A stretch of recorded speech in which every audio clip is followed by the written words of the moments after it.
حضور پاک صلی اللہ تعالیٰ علیہ وسلم کی نیند ہی تو تھی، اور جس پر مولا علی نے نماز وار دی، قربان کر دی۔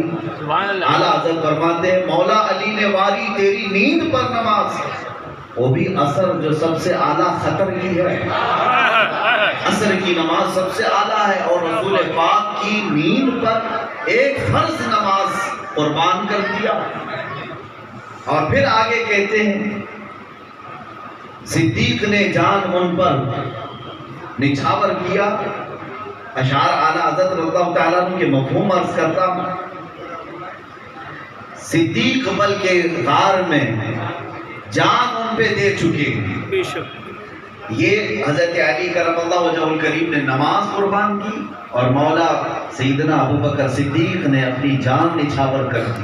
سبحان اللہ۔ سانپ نے کاٹا تھا نا حضرت ابو بکر صدیق، جان نچھاور کر دی۔ یہ دونوں واقعات کو پیش کرنے کے بعد اعلیٰ حضرت فرماتے ہیں تو نے پھیر دی ان کو نماز، ان کو ان کی جان۔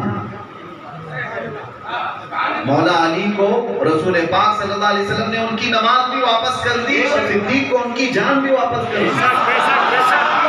لیکن ان دو واقعات سے کیا ثابت ہوا؟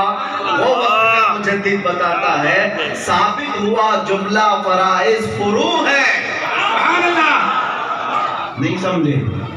فرائض، فرض نماز، فرض زکوٰۃ، فرض حج، فرض کی جمع کو فرائض کہتے ہیں۔ ایک ہے اصل اور ایک ہے فرع۔ مین چیز کو اصل کہتے ہیں اور برانچ کو فرع کہتے ہیں۔ اور اعلیٰ حضرت فرماتے ہیں یہ دو واقعات سے ثابت یہ ہوتا ہے، ثابت ہوا کہ جملہ فرائض فروع ہے، اصل الاصول بندگی اس پاک در کی ہے۔ نعرہ تکبیر، نعرہ رسالت، نعرہ رسالت۔ صحابہ سمجھ گئے تھے اصل الاصول بندگی اس پاک در کی ہے، اور میاں ہم سب ایسے ویسوں کے آگے پیچھے نعرے لگانے والوں میں نہیں ہیں کہ آج یا 4 سال یا 5 سال کی حکومتوں پر آنے والوں کے پیچھے گھومنے والے ہیں۔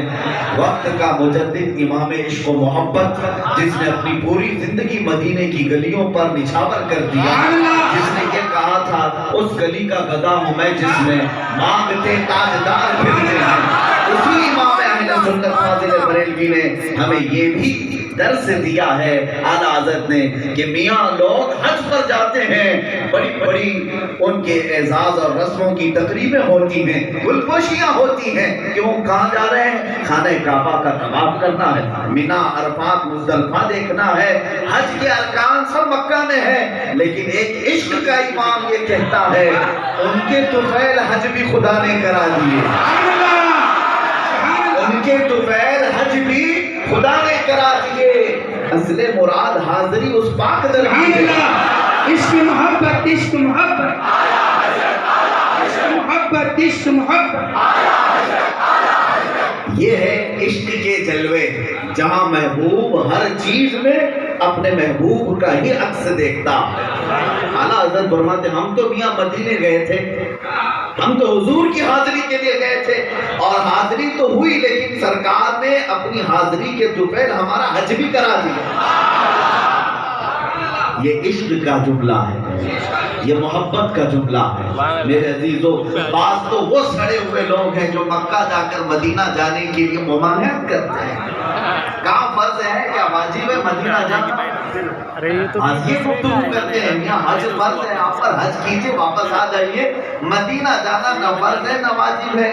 یہ ان سڑے ہوئے لوگوں کی باتیں ہیں، مگر محبت کا جو دیوانہ ہوتا ہے وہ تو یہی کہتا ہے پھر کے گلی گلی تباہ ٹھوکریں سب کی کھائی، دل کو جو عقل دے خدا تیری گلی سے جائے۔ یہ الحمدللہ ہمیں فخر ہے اس بریلی کے تاجدار سے اللہ نے ہمیں وابستہ رکھا۔ اور ایک بات میں آپ کو بتا دوں، میں اپنی گفتگو کو صرف اعلیٰ حضرت کے اشعار سے شروع کیا تھا۔ ایک ابھی زمانے میں سوشل میڈیا پر بہت زیادہ گندگی پھیلانے والا بدبخت ایک دشمن ہے اہل سنت و جماعت کا، جس کی طرف نوجوان یہ سوچ کر کے مائل ہو جاتے ہیں کہ ایک آتھینٹیکیشن کی بات، آتھینٹک باتیں کرتا ہے، قرآن حدیث کی باتیں کرتا ہے گستاخ بزرگوں کا، اکابر کا اور بد عقیدہ۔ اس کی زبان سے ایک جملہ یہ نکلا تھا، اس نے یہ کہا، رہنے والا پاکستان کا، اور اس نے یہ کہا کہ رسول پاک صلی اللہ علیہ وسلم کے زمانے میں جیسے حضور سے صحابہ محبت کرتے تھے، جیسے حضور سے صحابہ محبت کرتے تھے، آج کے زمانے میں ویسی محبت دیکھنا ہو تو بریلویوں میں دیکھو۔ ہم نہیں کہہ رہے الفضل لما شہید بہ الاعداء، فضیلت تو اسی کی ہے جس کی دشمن بھی گواہی دے۔ عزیزان گرامی وقار، یہ غیروں کی زبان سے نکلے ہوئے الفاظ ہیں۔ تم نے ہمیں بدعتی بھی کہا، گمراہ بھی کہا، مشرک بھی کہا، لیکن اللہ نے تمہاری زبان سے یہ بھی نکلوا دیا کہ اگر صحابہ جیسی کوئی محبت کرتا ہے تو وہ امام احمد رضا کا چہیتا ہوتا ہے۔